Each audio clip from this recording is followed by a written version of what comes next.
Hi guys! Welcome for another video at magpapares nga tayo dahil napakalamig ng panahon. Biglang nag-crave sa pares at gustong humigop ng sabaw na mainit-init. Tanghali na nga mag-aalmusal, so ito ay almusan at tanghalian na rin. So isang kainan na to. So ayun nga, pinabili ko na nga si Papa ng pares. Mura nga pala guys ang pares din, 50 la. Ang marami-rami na rin at nakakapag-request naman ng sabaw. Pinag-iisipan ko pa nga nung una kung pares ba o magtitinapay na lang ako. Pero mukha namang mabibitin lang ako sa tinapay, kaya napagdesisyon ko magpares na lang dahil kumain ng kanin. Since tanghali na nga rin guys, ay ito ay umagahan at tanghalian na. Ayan nga, on the way na nga kami pa uwi ay biglang nagchat ang aking ina, ang aking mama ay pumunta muna daw dali at bumili muna ng mga kakailanganin sa tindahan. Ay kakaunti naman, ay siya sige na, bumili na. So hindi naman kami guys ganong nagtagal dahil mabilis nga lang at kaunti nga lang aming pinamili. Kita nyo naman sa video, mabilis talaga ang aming kilos, charot. So ayun, kakaunti nga lang ang tao kaya mabilis rin namin na ipakit na bayaran lahat ng ito.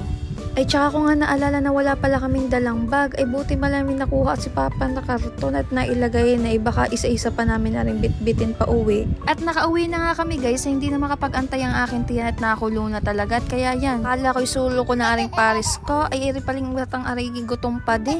Nakakain na ng 5 pandesal ata. Hindi ko mabilang kung ilang pandesal na nakuha. Ilan na lang natira.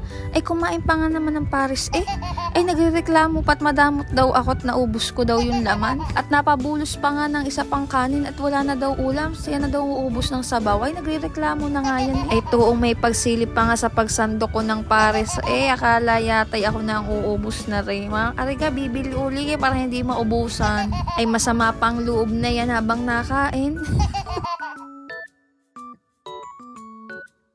Matapos nga namin kumain ay naghugas ako ng pinggan at naglaban na rin. Tambak rin ng labahin. Naalala ko nga pala paalis ako ngayong araw. So, dapat matapos namin ang labahin ngayon. Since nagmamadali nga tayo kaya hindi ko na na-video guys yung paglalaba ko. Pagtugtungan na 2 PM ako yung nag-prepare na at aring nga paalis na at papunta na tayo sa birthday yan ng pamangkin ng boyfriend ko. Hindi ko siya kasama ngayon dahil may duty pa siya at may pasok siya sa work. Kung tatanungin niyo ako kung sinong kasama ko, edi kayo yung nanonood. Edi sasama ko kayo, diga.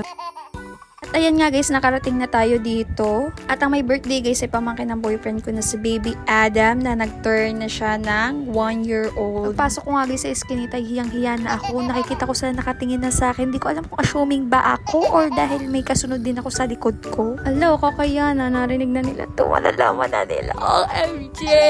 Ito nga pala guys si Baby Adam nag-turn na ng 1-year-old. Diba? Cute na cute. Nag-smile pa siya. At dahil birthday ni Baby Adam, okay? Please play the music.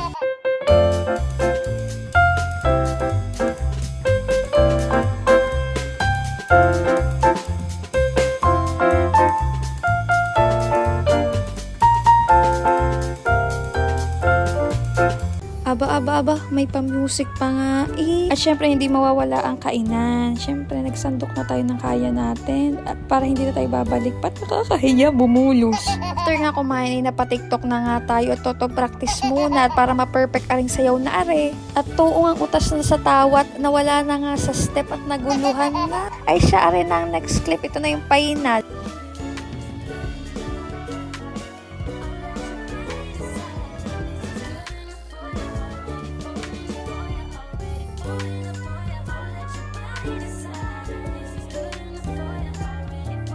O, diba? Perfect na perfect. O, sige, panoorin nyo hanggang manawa kayo. Charot!